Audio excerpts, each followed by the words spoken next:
Charlie Brown's Talking Birds. Made possible by the generous support of the Birdwatchers General Store, Orleans, Cape Cod. Birdwatchersgeneralstore.com. By Vortex Optics with the VIP warranty, their unlimited lifetime promise to keep you and your optic covered. Learn more at vortexoptics.com. And Quest Nature Tours, offering expert-led small group tours for bird and nature lovers since 1970. Explore exceptional journeys around the world at questnaturetours.com. And Beautyo Books, an independent family-owned bookstore carrying one of the largest selections of birding books in the world. BeautyOBooks.com. Good morning. Welcome to our show, number 932.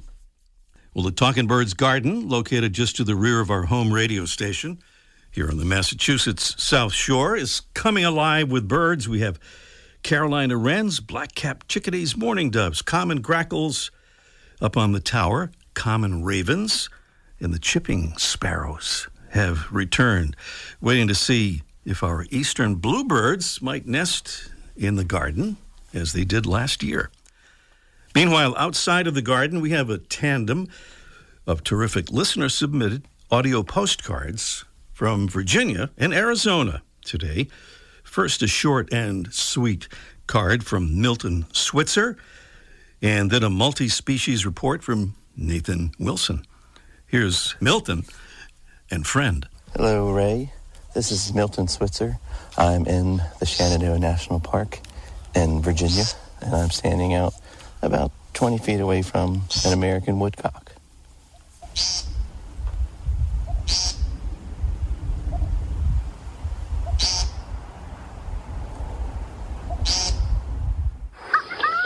Good morning. This is Nathan Wilson, Talking Birds Ambassador from Albany, New York. I'm with our family on spring break in Scottsdale, Arizona. And you're probably hearing behind me some gray-tailed grackle, some white-winged dove, and Gambel's quail. But what you don't hear that's right behind me are some burrowing owls. I'm at Scottsdale Community College, and they have a little preserve here next to a parking lot. And we just came out, and they're right here perched on these sticks. Something I really love about birding is you never know where you'll be able to find some pretty amazing creatures. Have a great day. Thank you, Nathan, and thanks, Milton, for those beautiful audio postcards. Nathan also sent us a couple of pictures of one of those burrowing owls, and we'll get that up on our Facebook page and our talkingbirds.com website if they're not up there already. Send us a postcard. We'd love to hear them. Just send it to ray@talkingbirds.com. You can just make a little recording on your smartphone, that kind of thing, and send us the file. It's ray@talkingbirds.com.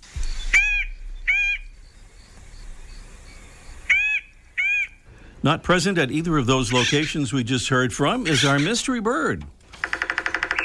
There he is again, our mystery bird, and this is a preview of our contest coming a little bit later in the show. We play the thing now so that you'll be ready when we do the the contest later on.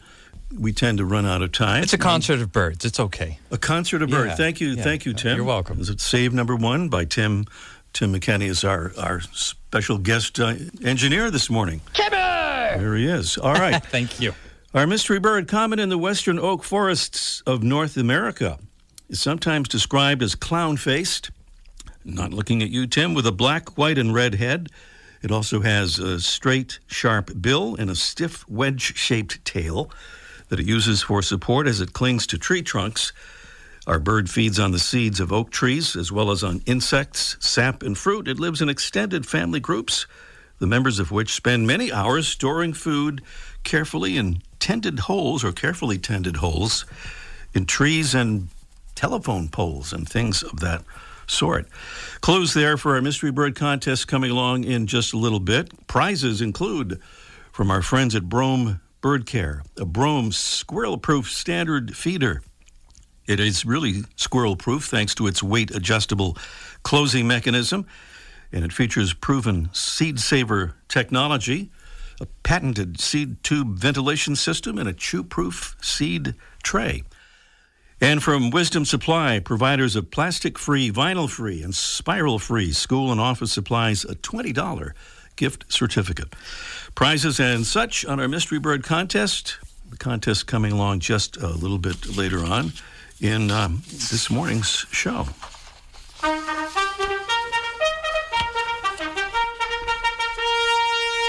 Here's a salute to some of our great Talking Birds ambassadors, folks who help us get the word out about birds and conservation, which is kind of what we're trying to do around here.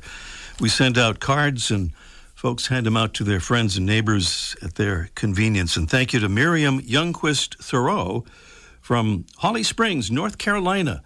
She says she found out about Talking Birds from another ambassador, Kira Thoreau Bartow. That's Miriam's daughter. She says, we've been birding together since she was a young child. That is really cool. Thank you, Miriam. And thanks again, Kira. Thank you to Jenny Minter from Robbinsdale, Minnesota. She says, I've been enjoying the show for over a year now. Time to step up and become an ambassador. Beautiful, up the way you think, Jenny. Thank you so much. Let's hear from another ambassador and why she became one. I'm Laura Blakesley from Charlotte, North Carolina. I became a Talking Birds ambassador because even without being one, I already was one. Every time I would be meeting people out on the birding trails, I would be talking about the show and how fun it was to listen to and asking everyone to tune in to Ray Brown's Talking Birds. It's for anybody who likes birds. Talkin' Birds listeners, we hope you'll become a Talkin' Birds ambassador. Just visit our website, talkinbirds.com. Click on Get Involved at the top of the homepage and then choose the Become an Ambassador option. That's Get Involved at talkinbirds.com. And thanks. North Carolina coming up big today. Of course, Minnesota as well. Just a reminder, by the way, we have our new Talkin' Birds Ambassadors map accessible through our website. If you go to Become Involved, you'll find it there. And we have pins for our ambassadors really all over the world now, we are excited to say. Still to come today, we'll learn about what we think is the first ever urban birding competition with the organizer of the upcoming Big Day Boston, Adam Balsam. Also today, Mike O'Connor will join us for a Let's Ask Mike segment, almost live from the archive, about his birding adventure in, guess where? North Carolina. Holy mackerel. And up next, it's our Talking Birds featured feathered friend, presented by Birdwatching Magazine. For more than a quarter century, Birdwatching has been North America's premier magazine about wild birds and birding.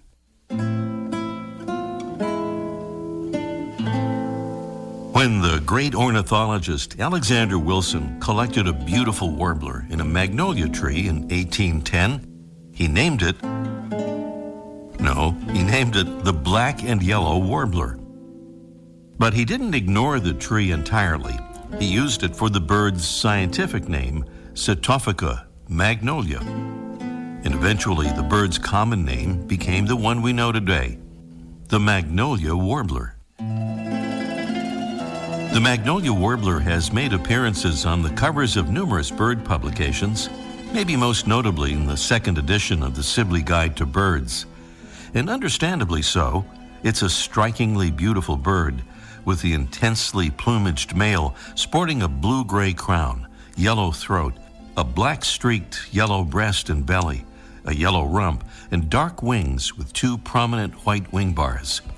Females have a gray head, mostly unstreaked yellow underparts, and thin white wing bars. Male magnolia warblers have been described as having two songs, one in courtship and around the nest, and another slightly different song heard at dawn and dusk that lacks the louder final note. The magnolia warbler's favorite food appears to be caterpillars, supplemented by beetles, butterflies, spiders, and bits of coniferous tree branches in the nesting season, and then fruit and nectar during its winter stay in southern Mexico and the Caribbean.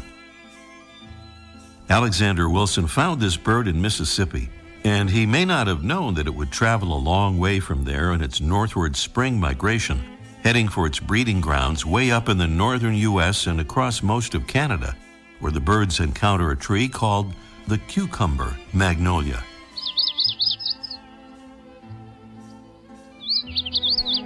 Setophaga magnolia, the magnolia warbler, today's Talkin' Birds featured feathered friend. Welcome again to our show number 932. Adam Balsam is the organizer of Big Day Boston, which, near as we can tell, is the first ever urban birding competition, and he joins us now to tell us about it. Good morning, Adam. Morning. Hi, Ray. Great to have you on, and so exciting to hear about this competition. Tell us, if you would, Adam, about how you got the idea and the inspiration for Big Day Boston and what it entails. Sure. Yeah, thanks. Well, the inspiration came about a year ago. I live and work in downtown Boston, and on the first week of May of last year, I was on my way to the office, and I came across a palm warbler on the Greenway in downtown Boston. And later that afternoon, at Cops Hill Cemetery, I came across a eastern towhee. And both of these are pretty unusual birds to see in the city, but it's part of the spring migration. But I got to thinking, how many birds could I see if I really set out and tried to count how many I could see in a week? And the answer turned out to be 27. I saw 27 birds that week. And at that time, I remember kind of being proud of myself, but also thinking I'm the only one playing this game. So what if we could figure out a way to get some more people involved? And as I think I said, a domain name for a website and a parks permit later, here we are a week away from the first ever Big Day Boston. All right. And you were in first place there for a while, certainly, so we'll see what happens. Yeah. after this. I expect the record hopefully to be crushed next week, yeah. Yeah. Well, I want to mention a quote here on the website there at bigdayboston.com, and where you say, I'll also admit that the idea that suburbanites have better access to nature has always irked me. I wonder if you want to expand on that a little bit. Yeah, I think that particular quote came from an article that the Globe published right at the beginning of the lockdown. And it was a great article. It was about all these programs for birders that were happening. But the opening sentence said something like, one of the great things about living in suburbia is that blah, blah, blah. And, I like to think of birding as something that you do in your backyard. Like, I'm not a big, person to travel and count numbers or something. And if you live in the city, your backyard is as big as the tee or your feet or your bike can take you. So in a lot of ways, I feel like there's a lot of advantages to birding in the city, especially when you're kind of doing this concept of slow birding. There was an article, a book actually by Joan Strassman last year, about slow birding. That's appreciating the birds that are in your backyard as opposed to these like cutthroat competitions where you're pushing numbers or concentrating more on numbers. Yeah, and Joan was with us on the show a while back. We'll have to look that up and see which show that was for folks who want to see more about slow birding.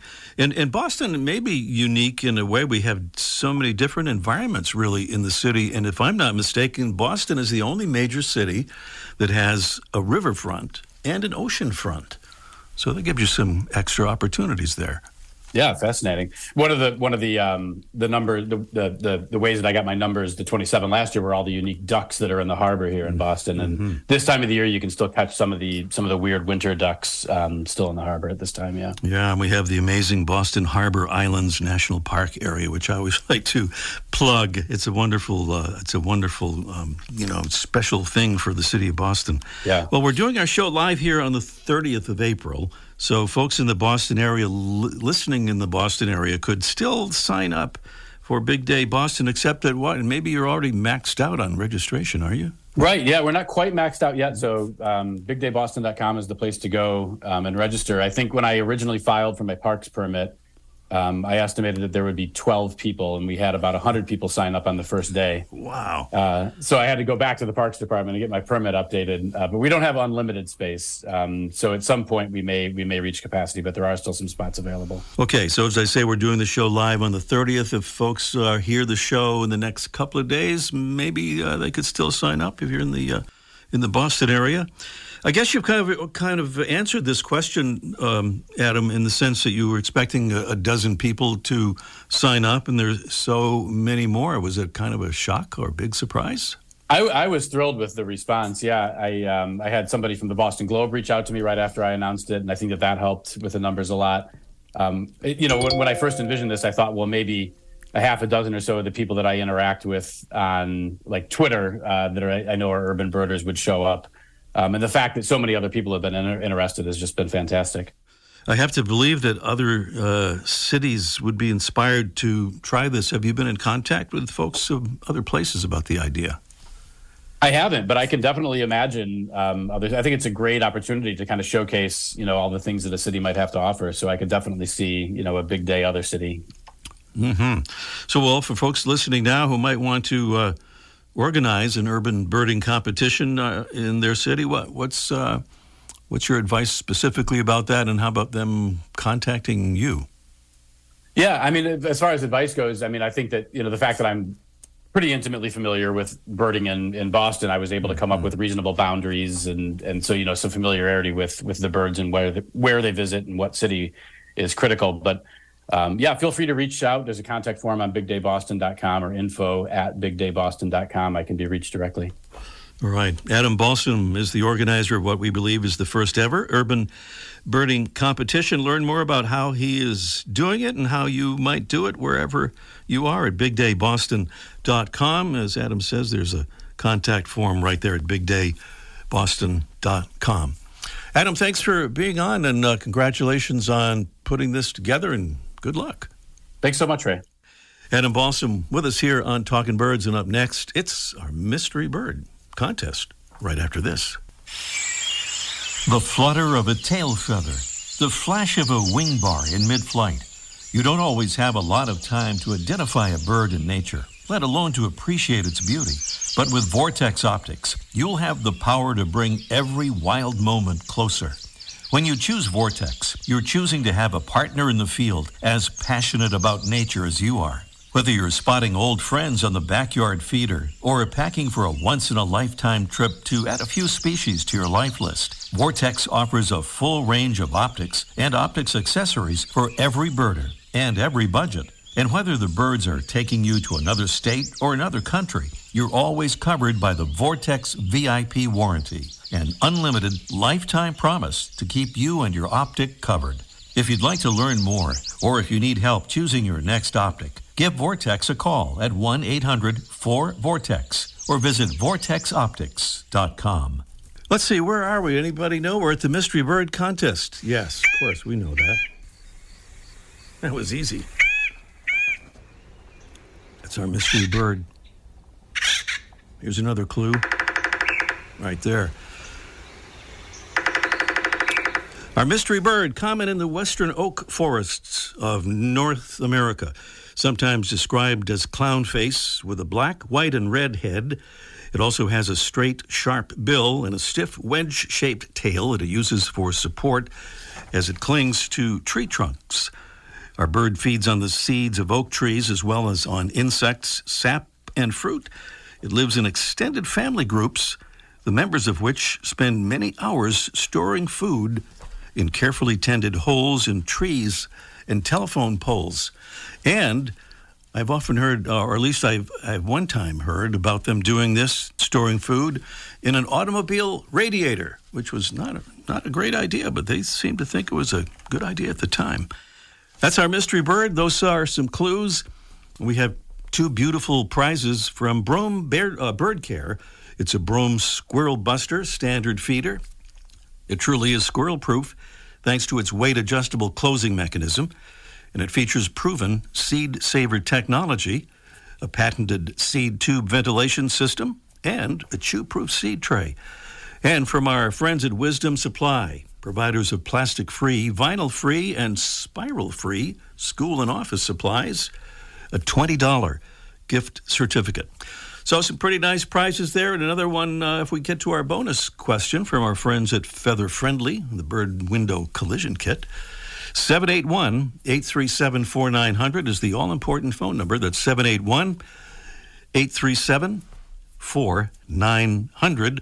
And the other important reminder is that even if we don't get a correct answer, chances are we'll have a winner nonetheless, because we'll choose a winner from among those nearly correct answers. That is, if Tim reminds me at the end to be sure to identify the bird if we don't get the correct answer, because sometimes we forget. I'll do my best, Ray. I know you will, Tim, and I'm sure it will be good enough.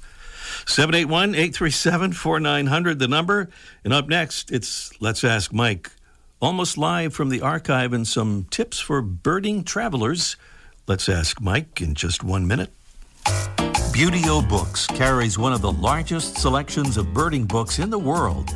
New, used, and rare books covering everything from backyard birding to general ornithology, from field guides to photography skills, biography, fiction, and humor.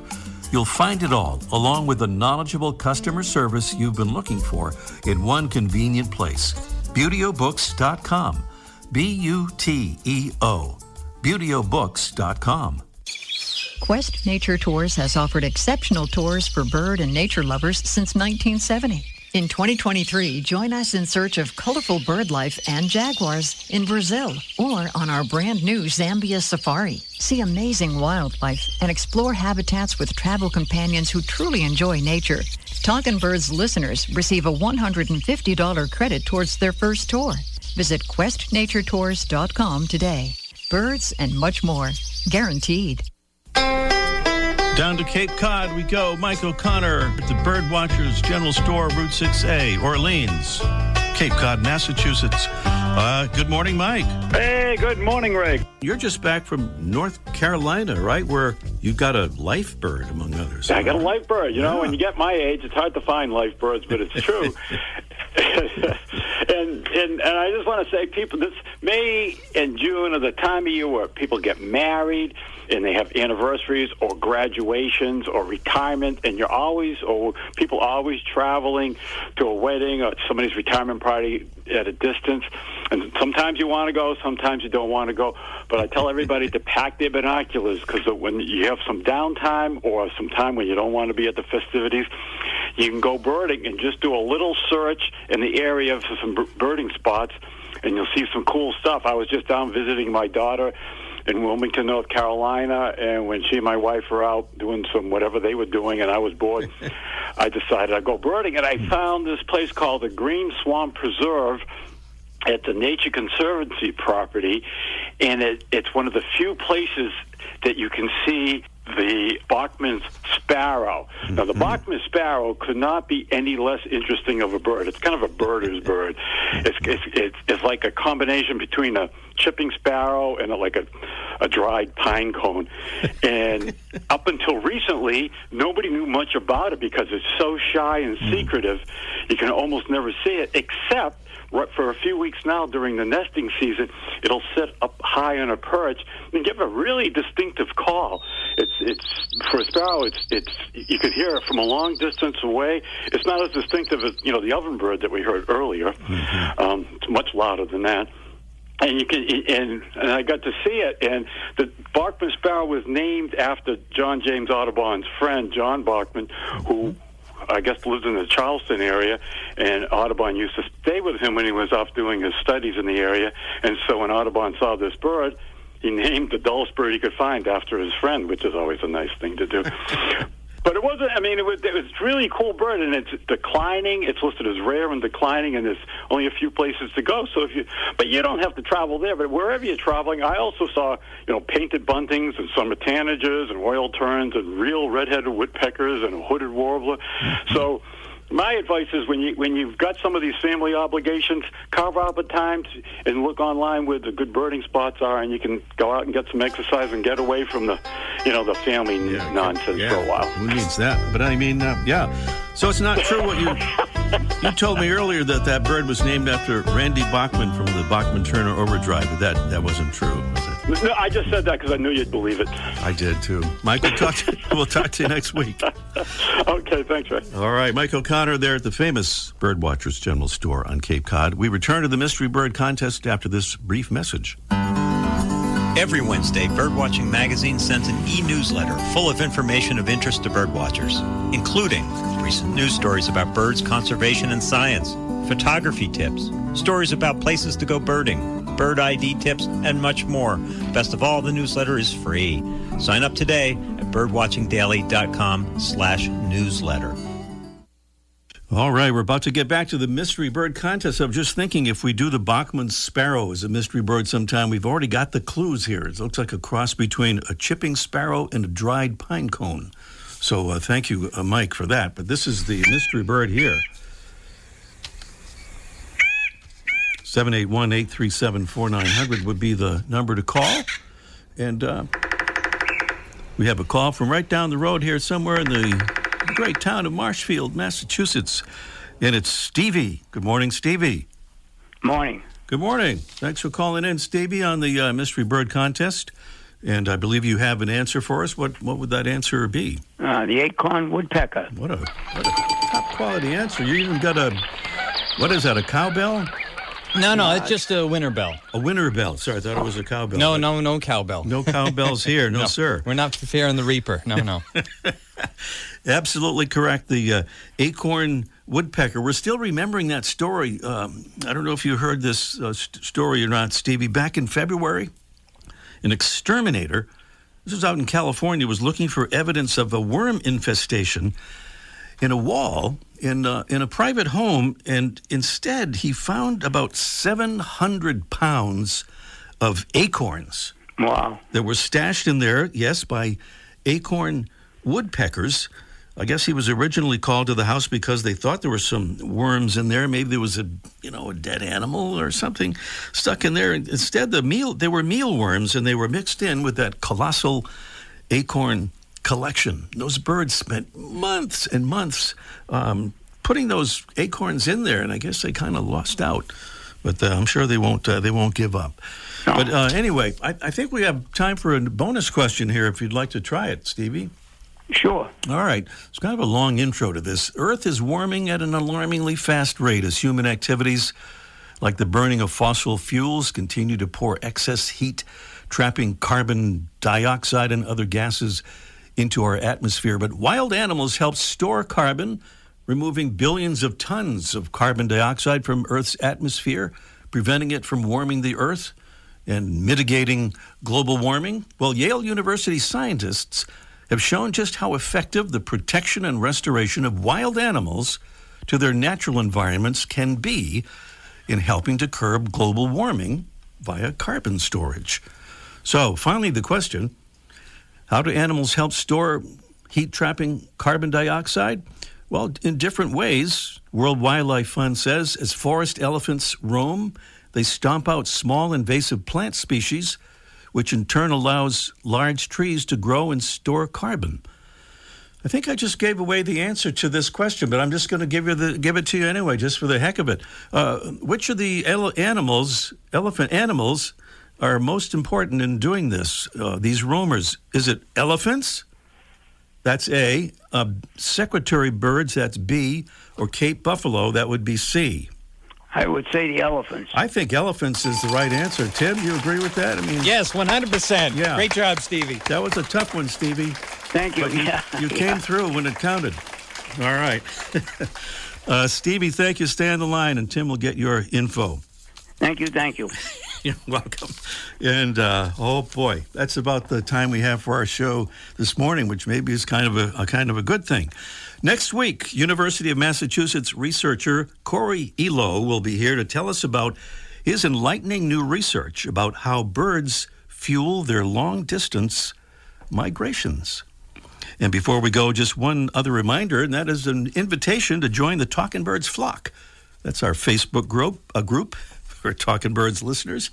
More than 500 folks in the flock now, so you can find that on our website. Thanks to our amazing Talking Birds team, Debbie Bleacher, Freya McGregor, and today's producing engineer, not Jesse, it's Tim McKenney. Timber! I'm Ray Brown. See you next week. The Bird Show, I like that. I love it. Ray Brown's Talking Birds. Made possible by the generous support of the Birdwatchers General Store, Orleans, Cape Cod. Birdwatchersgeneralstore.com. By Vortex Optics. With the VIP warranty, their unlimited lifetime promise to keep you and your optic covered. Learn more at vortexoptics.com. And Quest Nature Tours, offering expert-led small group tours for bird and nature lovers since 1970. Explore exceptional journeys around the world at questnaturetours.com. And Beautyo Books, an independent family-owned bookstore carrying one of the largest selections of birding books in the world. BeautyOBooks.com.